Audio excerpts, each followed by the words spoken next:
untuk kita mengekalkan pekerja,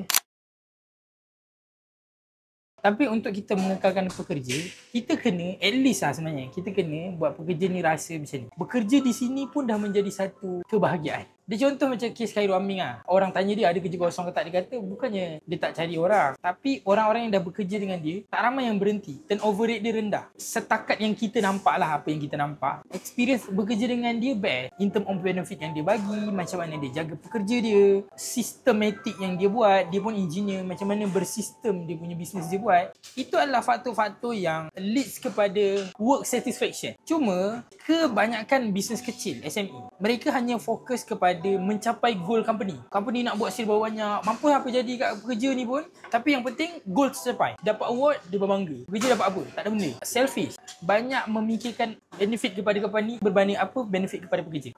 Sedangkan aku belajar psikologi, kalau kita mengutamakan pekerja, pekerja akan mengutamakan company. Dia vice versa. Dia tak ada, kita kena faham company, dia tak ada.